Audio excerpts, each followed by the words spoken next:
All right, all right. Hey, I hope you all can hear me because last time I had some little technical difficulties with getting started here. So, if you can and you can hear me, I'd really appreciate it if you just tell me in the chat. Can you guys hear me at all? But I'll go ahead and get started. And today's topic, you're here with Powell at self-storage investing, kind of my live stream that I like to do. I'm trying to do this about once a week, and just here to really try to add value to you and talk to you about real estate investing, but specifically talking about storage investing and some of the things that you go through as a storage investor, self-storage investor, right? So I believe you can all hear me. I got a thumbs up, so I'm thinking that you can hear me. If you could at least let me know in the chat. I think you guys should be able to chat. And if you use that link that I sent there before about, perfect, appreciate that. I'll be able to see who you are if you're on Facebook. That way I can communicate with you guys. Perfect, appreciate it. Thank you, Fred. Thank you for letting me know.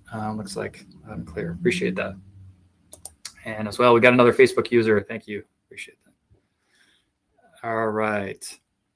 So today we're going to talk about buying, building, or converting self-storage property. Right now, these are really the three ways to get involved with self-storage.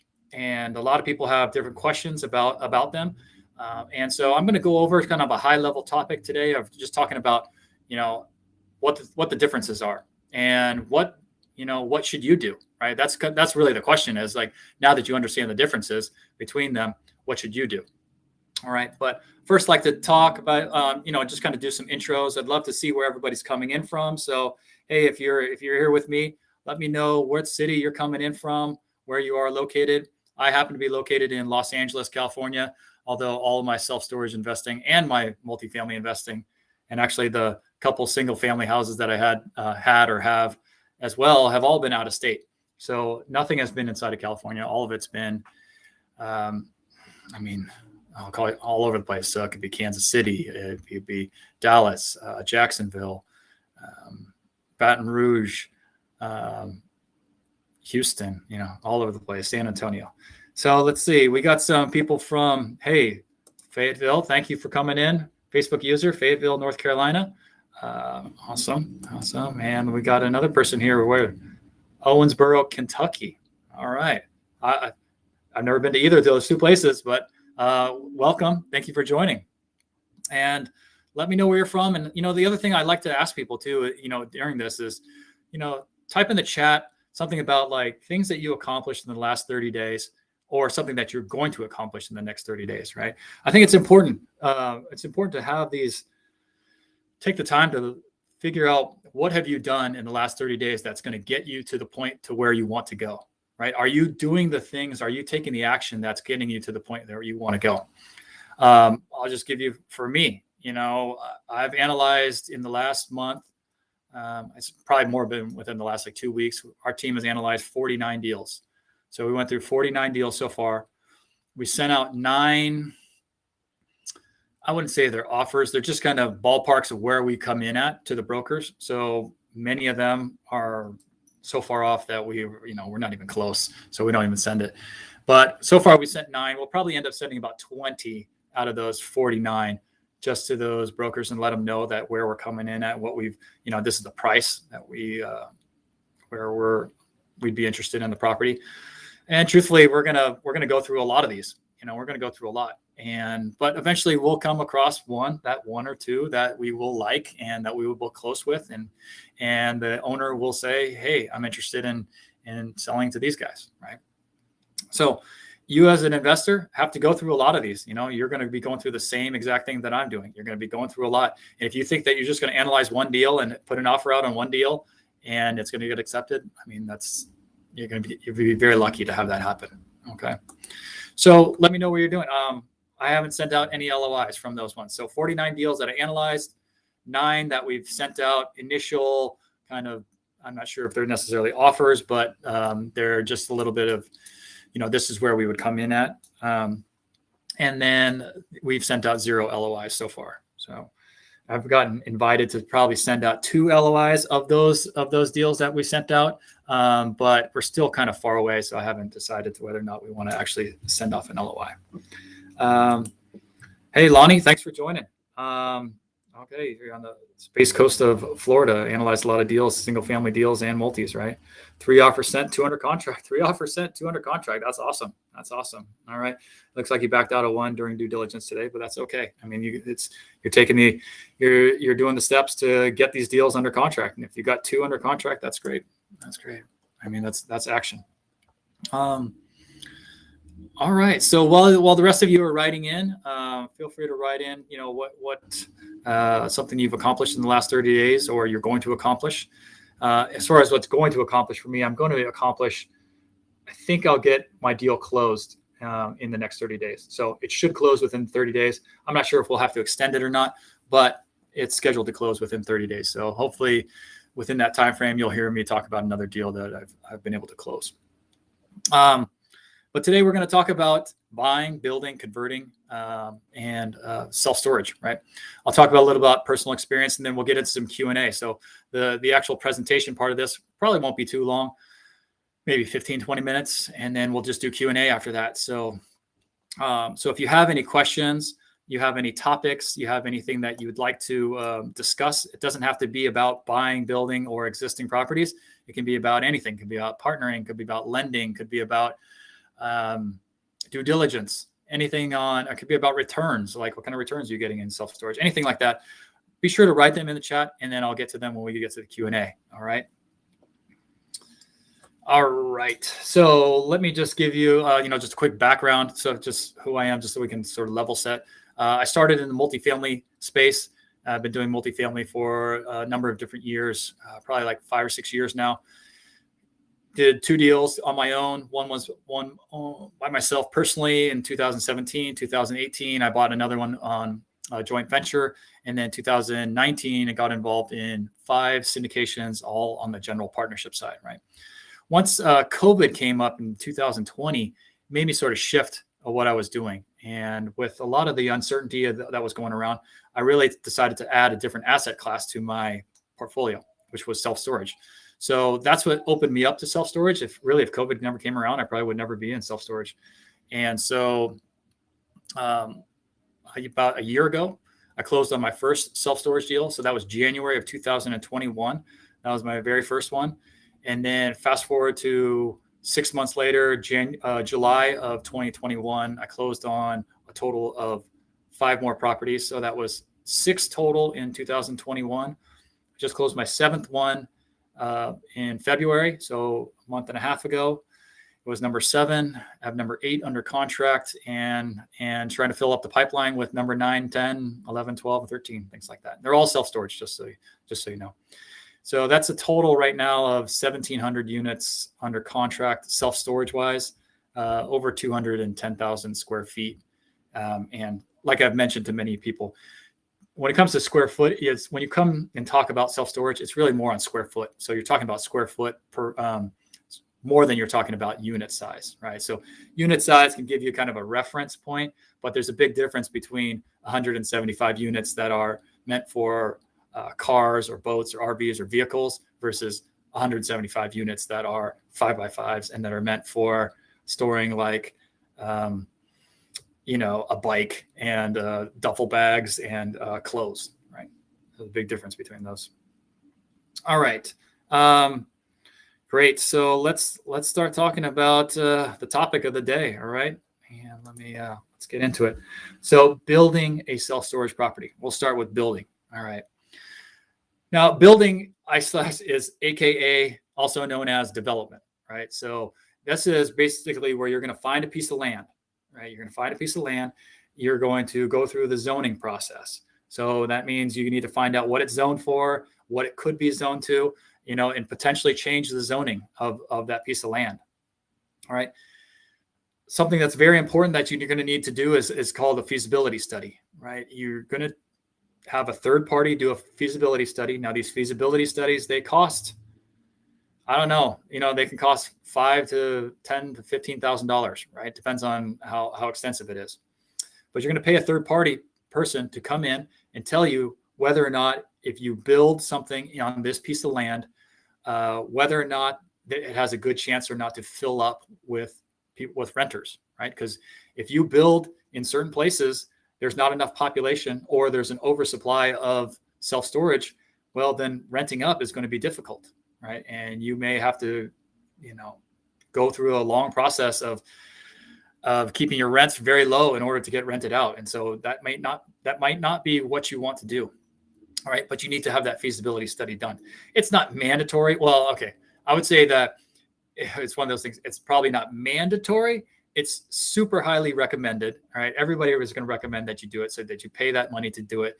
And it might be required by your lender. So depending on who your lender is, they might say, get a feasibility study done. Right. All right. When you're talking about development, you're also talking about probably a 2-year process, right? So this is a 2-year process where you, from buying the land to getting the zoning changed, or to understand if you're in the right zoning for that land, you're going to go through the site work, right? Which is site work, which is talking with your engineer, your architect, and doing out the plans, right? So you're going to do a bunch of planning. You got to get through the permitting process, and then you got to get through the building process, right? So all of this takes like estimated 2 years. So 2 years of time where you don't have any income. This is all money going out, right? So you hopefully have bought a good place and understand that what the risks are involved, right? That you are not getting any money until you sell this place, and or refinance or do some type of capital event. But after you do all the planning, you got to hire a contractor to build the actual self-storage facilities, right? So there's complications that can happen all along the way, and it is generally considered the most risky part of of real estate is really sort of the development side, right? And it can also pay the most, and it can be the most lucrative because it has the most risk involved. Now, there's also things to consider when you are building. Things to consider are the lending side, right? The lending is different. What types of lending you're going to get are construction loans, or some type of bridge loan, or a different type of loan that is different than an existing property. A lot of times what I see is people will purchase the land maybe in cash or something, or they have the land inherited, right? So they don't have an outlay of money to buy the land. Maybe you do. It depends on your situation, right? But sometimes people have this land inherited, or they don't have to put much money towards the land and to the purchase of the land. And then the loan ends up being a construction loan. So you wait till you are far enough in the permitting process that you can start building, right? You've already gone through the zoning process. You've already got plans, and you're going to actually start building. And that's when you get a loan. Because if you take out the loan in the beginning, when you are in the purchasing side phase, you're gonna have to pay on that loan, and you have no money coming in. So you have to take out extra money to put in reserves, and that money in reserves is going to go to pay off your basically your debt until you're able to sell the property. So the lending side is very different between buying a property and building property. A couple other things to consider is that your time horizon, right? So knowing that you're doing this, and the speed of this has to happen very quickly, right? So I said it's about a 2-year process to get it to the point where you can probably got a certificate of occupancy. And when you get a certificate of occupancy, now you can start getting, your places rented out. Being a 2-year process, now you have another 2 to 3 year lease period where you're trying to lease this actually up, right? And so the lease period takes a little while. So generally what happens, and I would say this happens all the time, but a lot of people will sell their property before before a full lease. So they might sell it at a certificate of occupancy. So once they get a certificate of occupancy, they sell the property, right? Or maybe they get 25% full and they sell the property, or 50% full, sell the property, or even maybe 85% full, sell the property.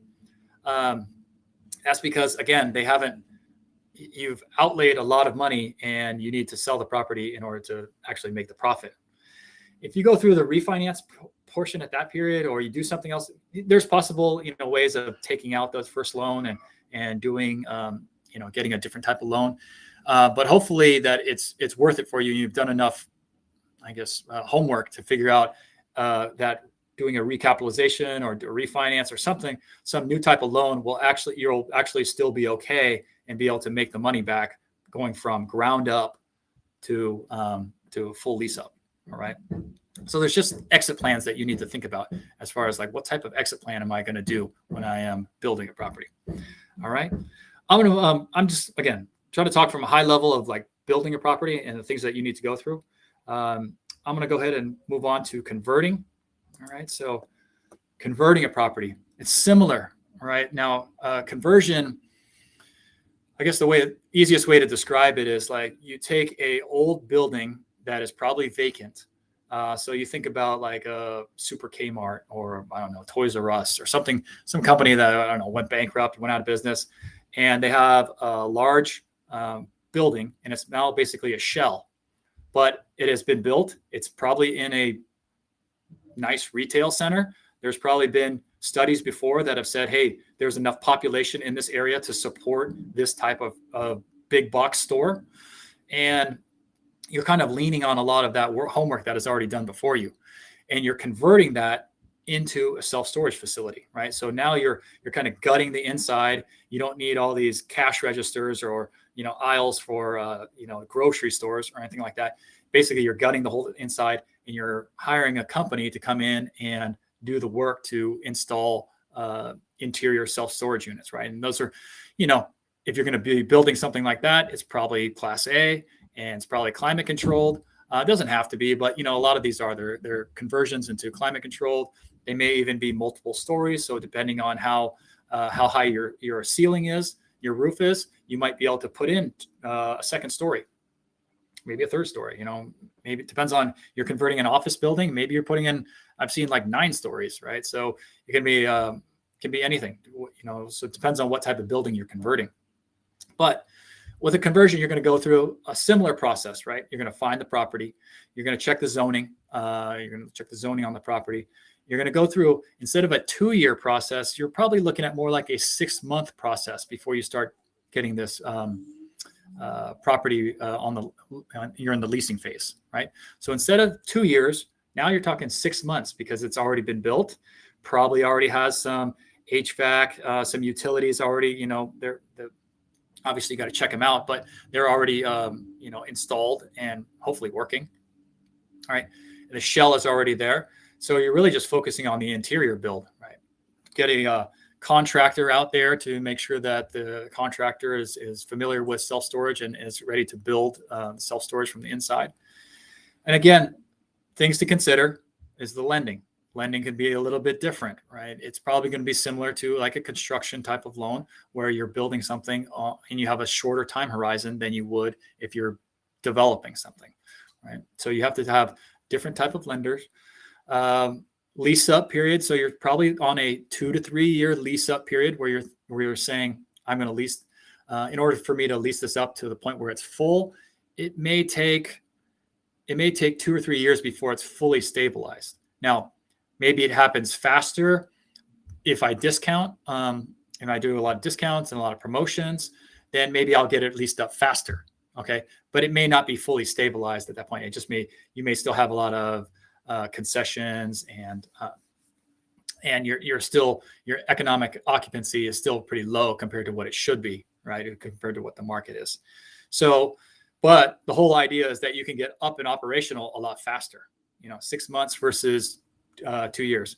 Plus you're, again, leaning on some of the market dynamics that have been studied before. You're probably in like a retail center. You're probably got a significant amount of parking. You got, you're in a highly visible area where a lot of cars are driving by. Okay. So those are things to consider, as well as your exit plan. Again, your exit plan. Now, buying self-storage. Okay.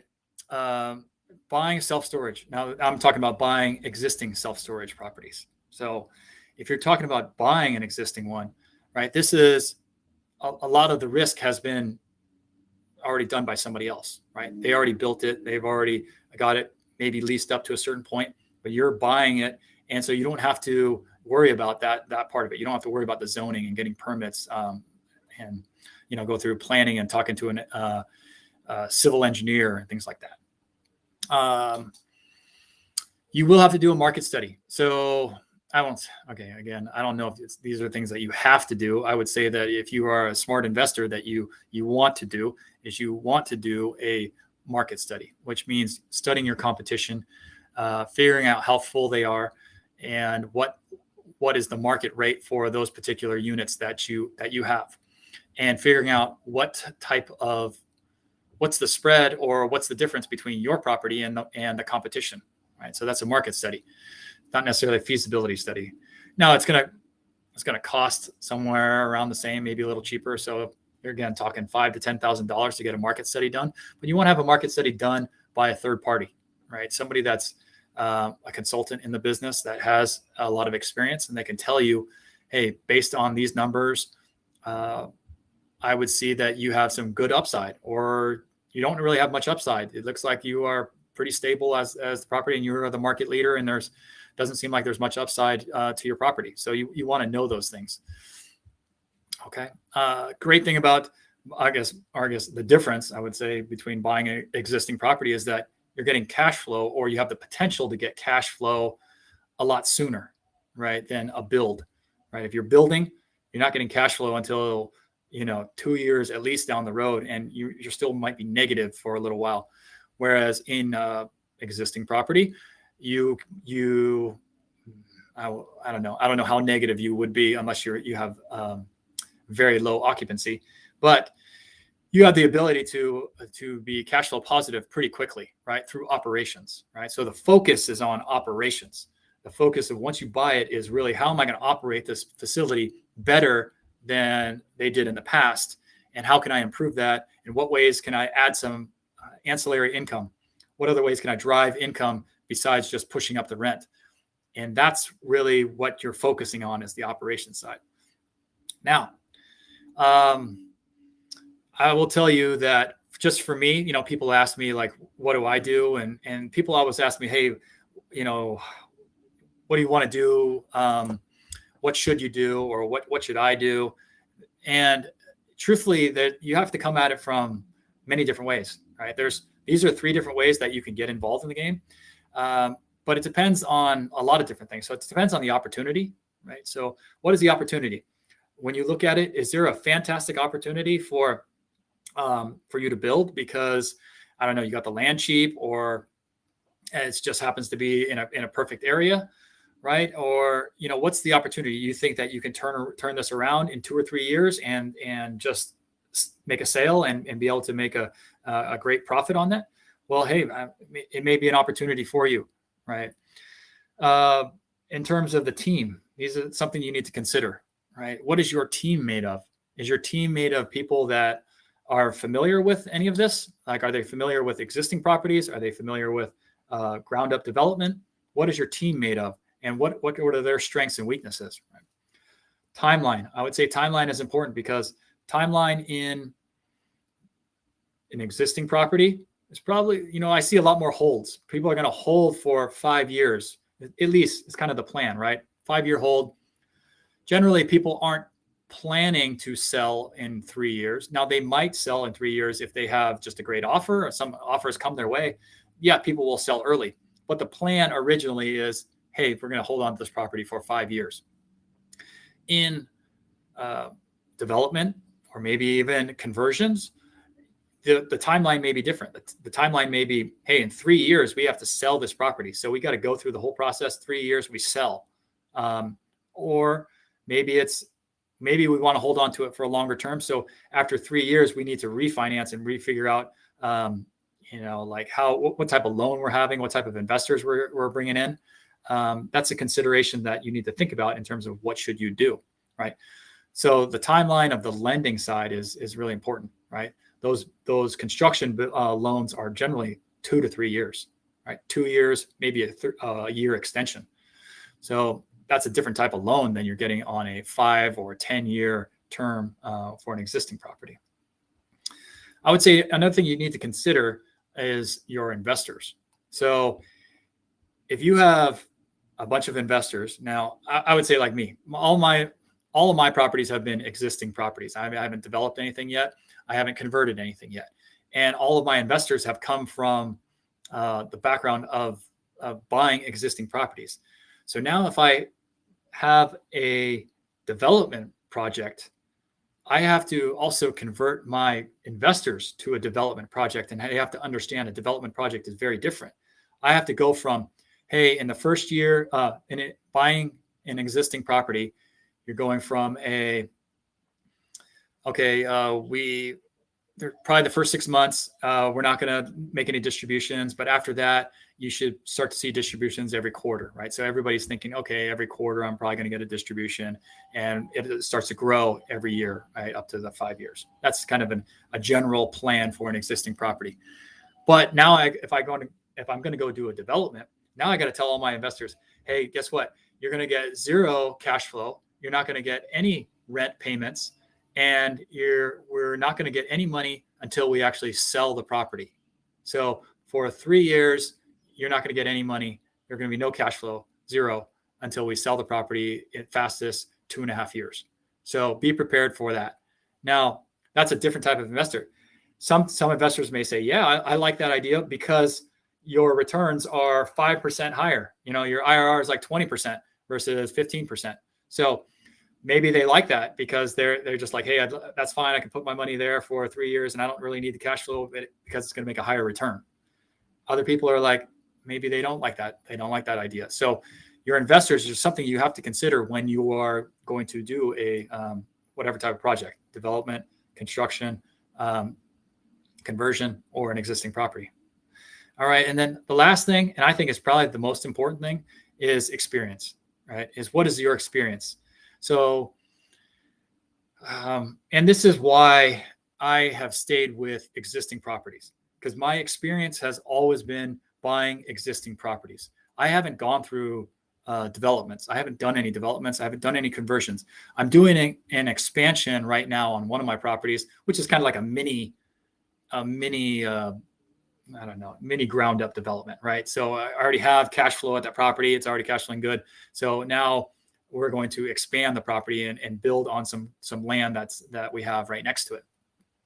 So I'm going through that process of an expansion, but I haven't gone through ground up development, right? So we're still getting positive cash flow every month as we're going through this process.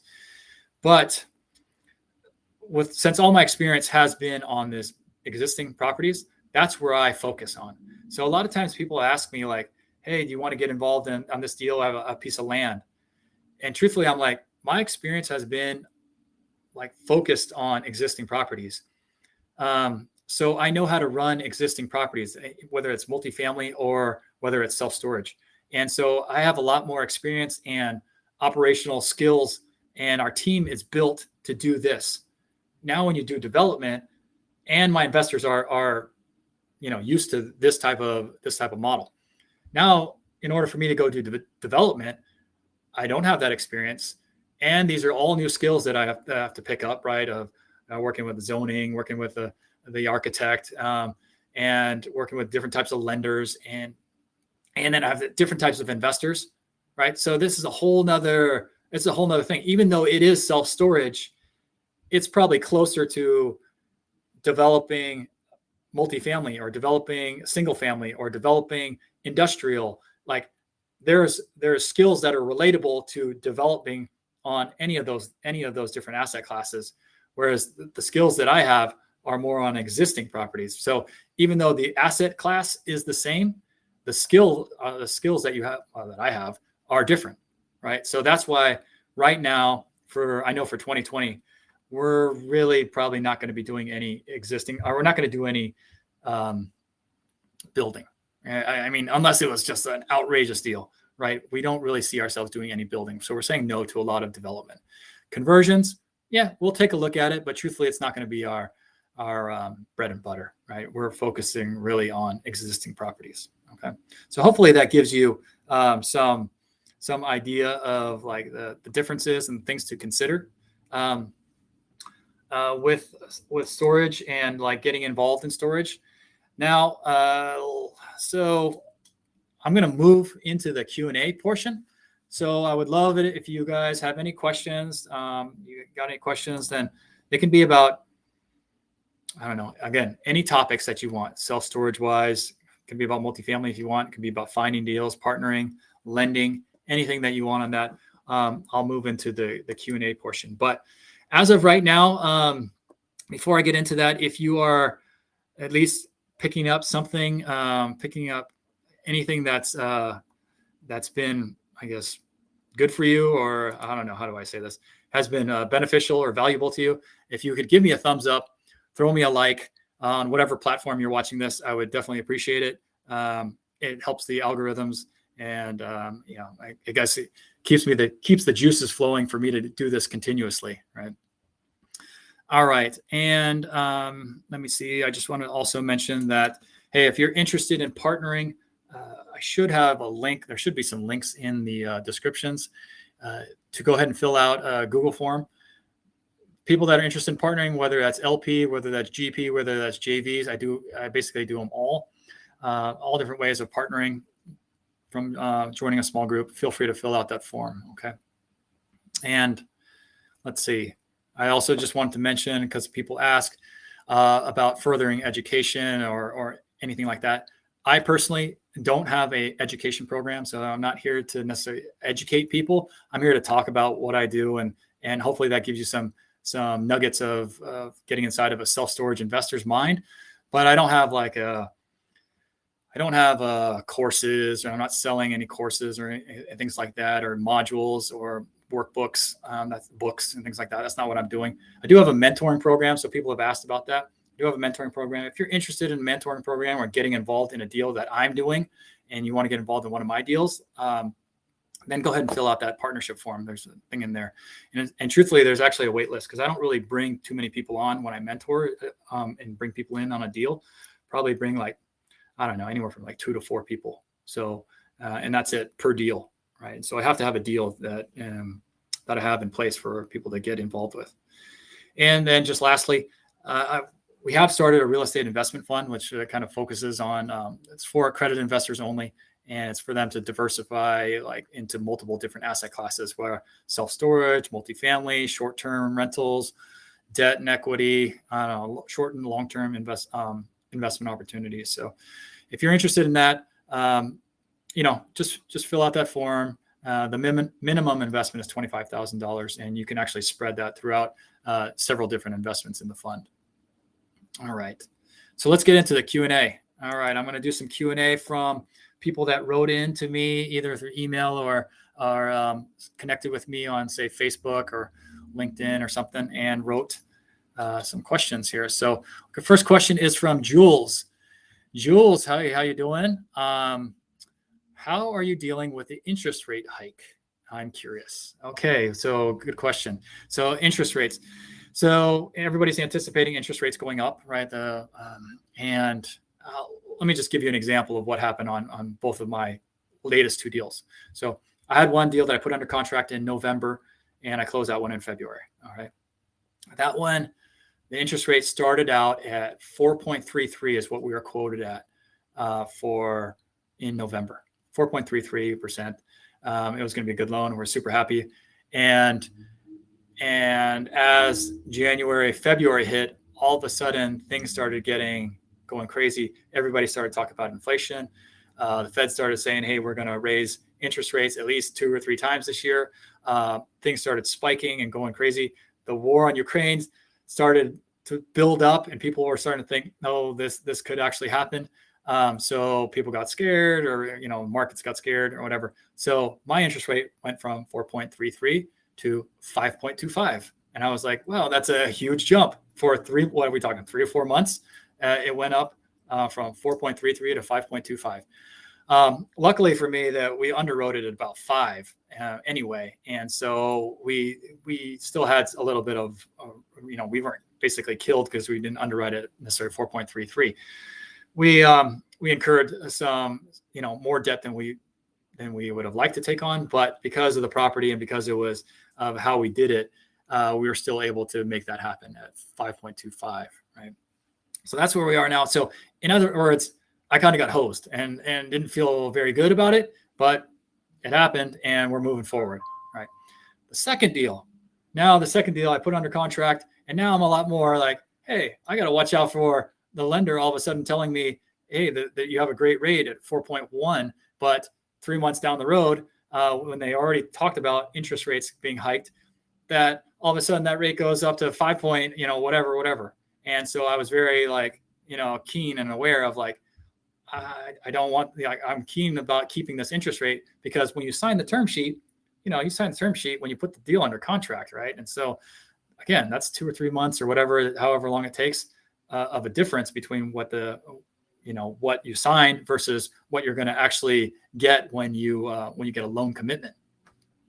So that happened. And with this lender that we're working with right now, we put a rate cap in. So they actually offered a rate cap. So they're capping it at 4.1. So they're capping it at 4.1 for 75 days. So we got to close in 75 days from the time we signed our term sheet, because we're rate capped at 4.1. Otherwise, it goes up, and I forgot the calculation, but it goes up to something. So that all said, I would say right now, how do I deal with it? I would say start talking about a rate cap, seeing what the rate cap is. I didn't have to pay for mine. Mine was free. It just came with it because this lender was so just wanted to do business with us, right? They liked the property and they wanted to do business with us, so they were willing to do it for free. And actually, it's not just them. I had another lender that also did it. Will do it for free as well, 4.1, and they would cap it at 4.1. So it depends on, that's something that you should talk to your lenders about as a rate cap. You might have to buy it. It might, from what I've heard, it might be $30,000, it might be $50,000, but so you might have to buy it. It might not be worth it. And so you have to figure out on your deals if a rate cap and buying it is worth it. I guess the second thing is that, just thinking about it, I'm not timing the markets as well, right? So I don't, even though the interest rates are going to do what they do, I'm still going to buy a good deal and underwrite it, and I'll just underwrite it more conservatively. I'll just, take that approach when I underwrite the deal and just focus on, I'm still going to focus on acquiring deals. So I'm still going to acquire deals even with the interest rates, going up like they are. Okay, great question though, Jules. Appreciate it. Thank you for asking. Let's go on to the next question here. I got one from Christian. How come you were absent for so many months? Okay, so yes, I was absent for, I looked back and I was absent for like 6 months. So like I just did this self-storage investing live stream last week. It was my first time in like 6 months. And the reason why was when I put that other deal under contract, the one that I just closed in February, is that we were doing a 506B, right? We were doing a syndication 506B. And I really didn't want to get involved with like, hey, don't talk about your deal. Don't talk about this. And you can't advertise 506B. So I just said, well, truthfully, right now, I'm just not going to do any, I'm just not going to be on social media. I'm not going to do anything that's just going to jeopardize this deal. So I didn't, and I didn't talk about it. I didn't talk about it with people. Or I didn't take investors who I didn't previously know. So that's why since it closed, now I'm kind of back. And then you're talking about, hey, well, why are you talking about this deal that you haven't closed yet? And why are you talking about that? Well, I'm not raising money on that deal. I mean, that deal is already done. So it's like, I'm not taking investors. There's like people have asked, hey, well, can I see the new deal? Because I might be interested. I was like, it's already full, right? I'm not taking on any investors for that deal. Okay. All right. Let me see. I got another one here from, let's see. Oh, sorry. This one's from Karsten. How do you pick a location? All right. So, for me, when it comes down to picking a location, it's you want to have a certain population within, depends on how comfortable you are, right? So sometimes people are very successful with self-storage in very, very small markets, very rural markets, right? So it's, there might be 10,000 people in that town, and you have a self-storage facility. I myself don't go down that low, say 10,000 people. I will go to about 30,000 people in a 3-mile radius. That will be about as low as I will go. So 30,000 people, 3-mile radius from my facility, right? That's about as low as I will go. And I'll also look at 5-mile radius. Is there 50,000? Okay. And then I'm comfortable going into those, though that small of an area. a lot smaller than I was going into in multifamily. In multifamily, I was, it's got to be like, the MSA has to be, like 800,000 or above, or $1 million or above, and has to have job growth. And, you're also looking for job growth and population growth, things like that. You want to be in an area that's not declining, right? So you want to be at least stable property, or stable location. And you also want to look at your competition. Your competition is really the main thing, right? Competition is really the weakness of self-storage. Like, a lot of people will say, oh, there's so many benefits. There's the benefits, this kind of benefit, and you don't have toilets, and, you don't, it's just easier to manage. So what's the weakness of it? Well, the weakness of it is competition. If there's too much competition, your business is going to suffer, right? And so that's something you need to look at when you're deciding what location to pick. Okay, let's get into some others that people have wrote in here. Steve Caro. Hey, thank you for asking. So what companies do feasibility studies? There's a number of different companies out there. All right. A lot of them have great experience. Truthfully, who I would go, I use the Coppers, right? So if you look up Bob Copper, all right, he's been in the business for a long time. He's very well known, very good guy. So look up his team. But there's a number. If you don't want to go with him, you can get quotes from a number of different people. But that's who I've always gone with, right? All right, Lonnie, I'll get to your question here. Do you utilize on-site management on all your properties? So the question, do I have on-site management? My answer is no. I actually have no on-site management on any of my properties. So we run our facilities unmanned, right? So there's no person in the office. We have an office in several of our properties, but there is nobody in the office that is doing anything for the self-storage facilities, right? So in essence, what we do there is we manage it through a call center or online, right? So people are calling in, people are doing it online.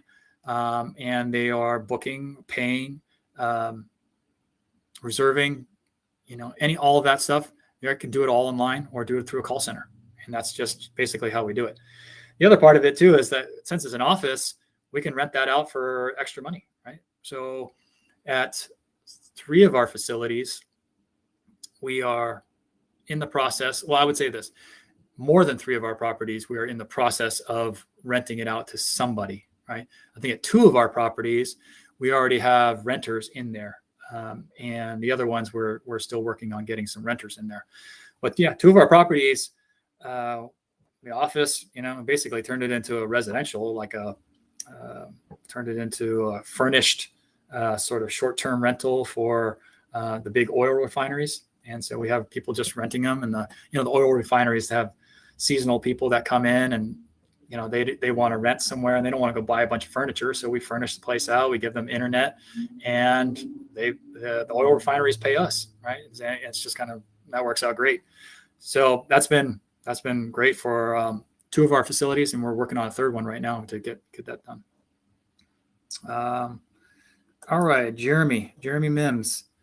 What are your typical return targets for self-storage deals? Okay, so again, this is subjective, right? So it's going to be subjective in terms of what are your typical return targets, right? Because yours could be very different than mine. It depends on what your exit strategy and what your plans are. I will tell you this: in my deals, my strategy is to hit the home run.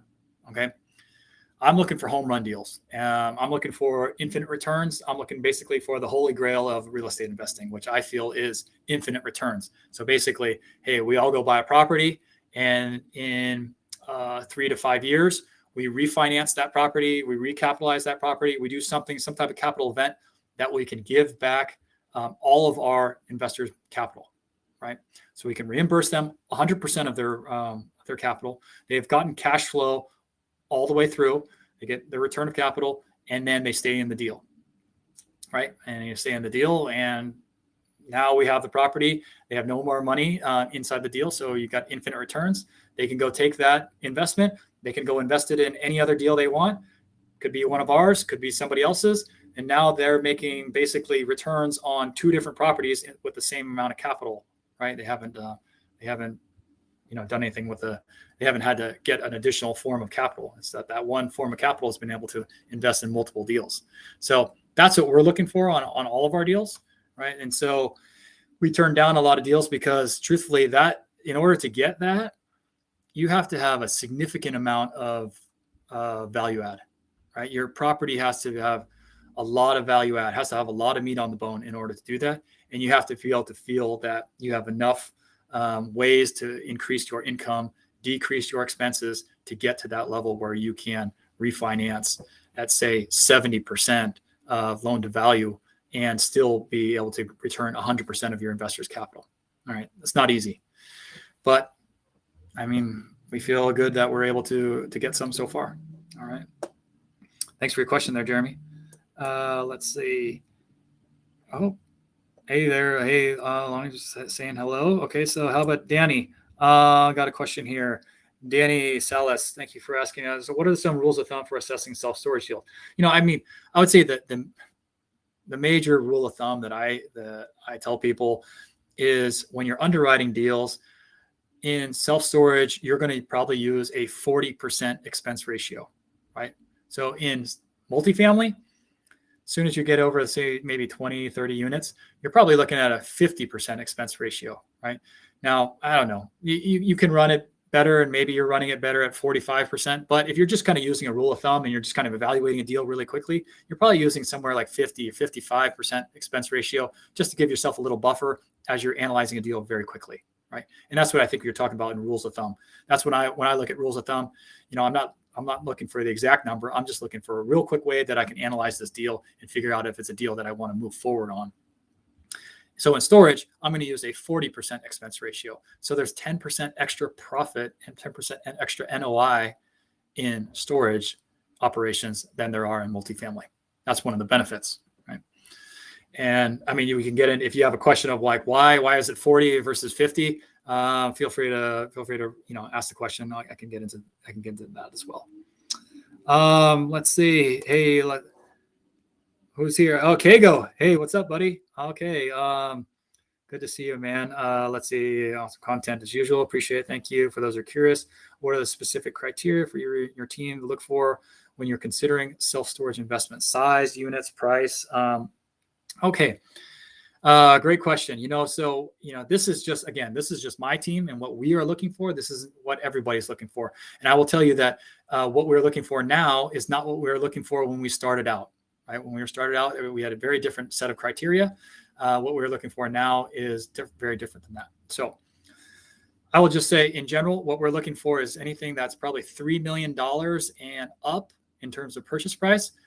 Our sweet spot is that $5 to $15 million in purchase price. Now we can go above and we can go below that, but just based on our structure, our investment, our investors, I think that $5 to $15 million is really our sweet spot. So that's the easiest way for me to say it to people so that I can look at deals, right? I can tell them other things like, hey, 30,000 people in a 3-mile radius. Well, that's kind of hard for a lot of people to figure out. So we have the systems in place where we can figure that stuff out pretty quickly.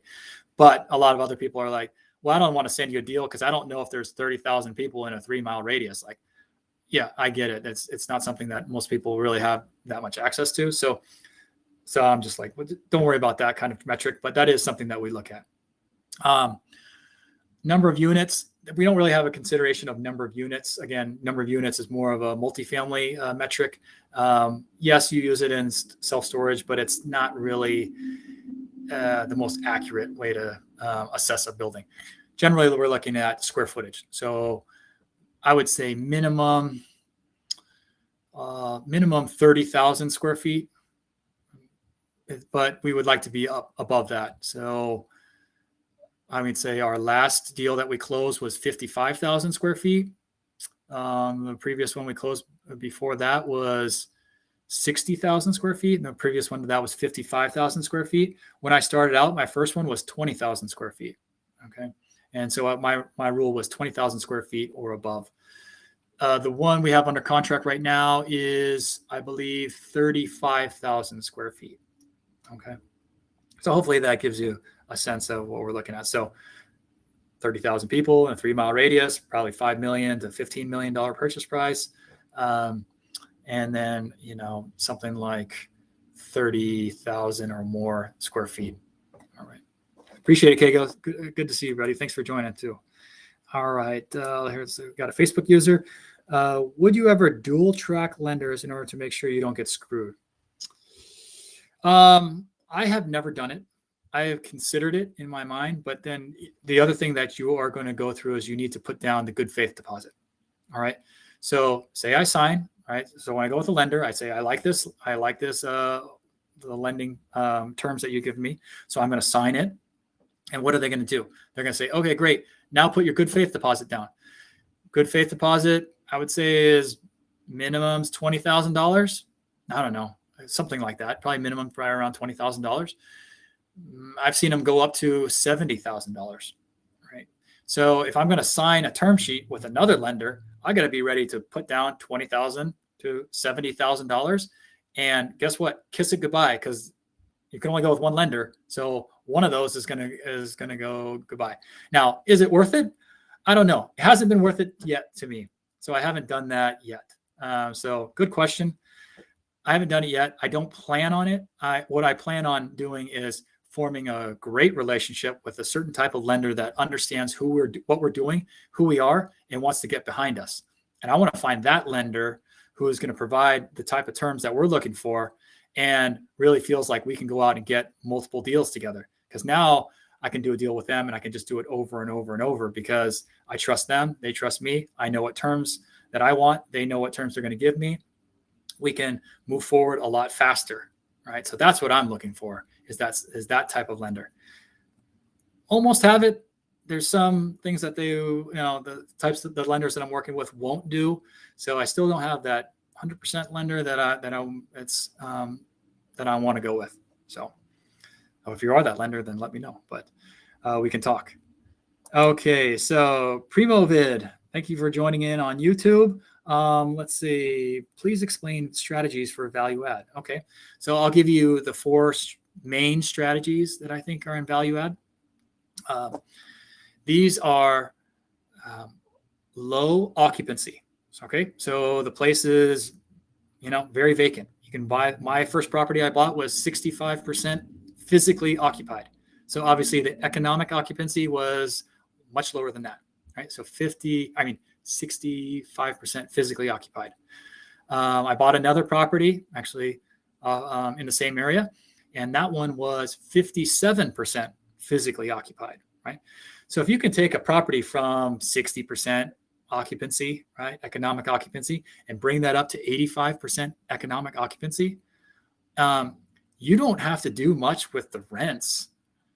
You can, if you just hit those numbers from 60% to 85%, you're pretty close to making that a home run deal.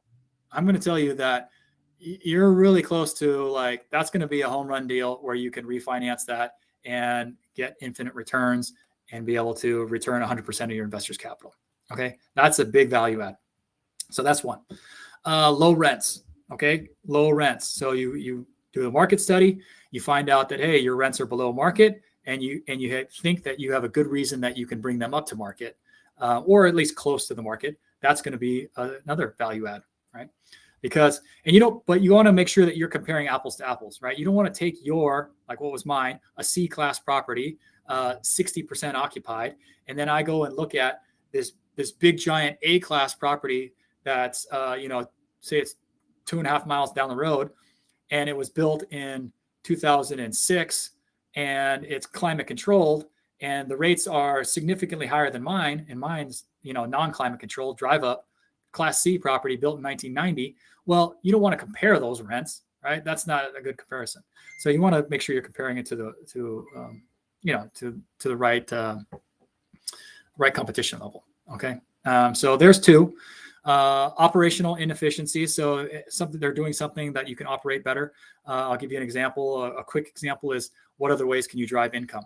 Well, maybe they're not charging for parking, or maybe they're not charging enough for parking, or maybe you can make your parking a little more organized so that it's not just cars parked all over the place, that you can make it organized. And now you can add some more units or add some more spaces. Maybe that's the same with units. You can actually, there's a corner, and in that corner it would be enough space to put some portable units down, right? So you can get some portable units down and put them there. There's also things like insurance, tenant insurance. Tenant insurance in the industry is one of those things that you'll find on 50% of the facilities, tenant insurance. And with that tenant insurance, oftentimes you will get a commission on that tenant insurance. So every month you're going to get a commission on it, which is good for your bottom line, right? You're offering tenant insurance to protect the tenant's belongings. They pay for it and you get a commission on it. Okay, so there's another way to do that. I would say lastly is expansion. Okay, there's the ability to expand. You have land, you have some place that you could put some more units and do things like that. That's another way that you can do value add. Okay, we're getting head towards the end here. I'm just gonna let me see if I can get into these two questions here. Saga R. Luna Garia, thank you for asking the questions. What kind of returns do you expect from buying existing properties for passive or JV structure? Do you normally plan to exit year 3 or year 5? Okay, so I mentioned a little bit in terms of like for a passive or a JV structure, like all my deals with people that we're looking for the infinite returns, right? So we're looking for a deal that people are going to be able to, collect cash flow throughout the hold period. And then we are going to get to a point where the property is going to be able to refinance or recapitalize and return 100% of our investors' capital, right? And that's basically infinite returns.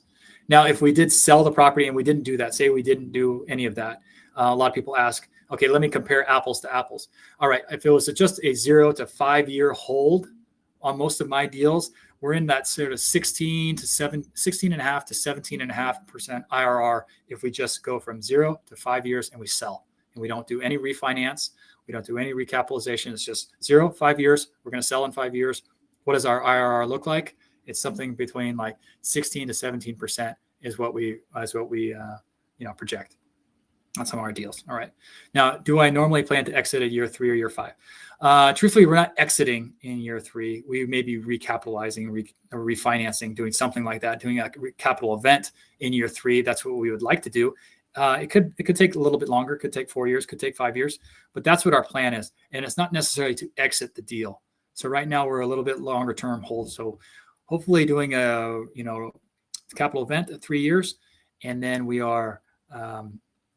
And then we're holding on to it for a longer term, so 7 years or so. All right.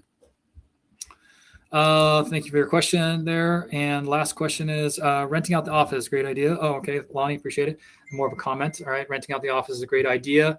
Perfect for contractors that utilize storage and could use some secure office at the same time. Yeah, absolutely. That's what we look for at first is like, hey, maybe there's a contractor here that wants an office, a CPA, or it depends on, how nice your facility is. But yes, obviously that space is there, should be rented or turned into climate controlled storage, either one. That's what we're looking at doing. Well, great. I want to thank you all for joining. In closing, I just want to say, if you don't forget, please give me a thumbs up or, give me a like. I'm going to plan to do this again next Wednesday. Reach out to me on social media if you'd like to ask any questions or have any topics you'd like me to discuss. And then do fill out the Google form if you're interested in any of the things of joining my team or mentoring and or our fund as well. Happy to do that. So thank you all for joining. Appreciate it. And I will talk to you soon. Take care. Have a good night.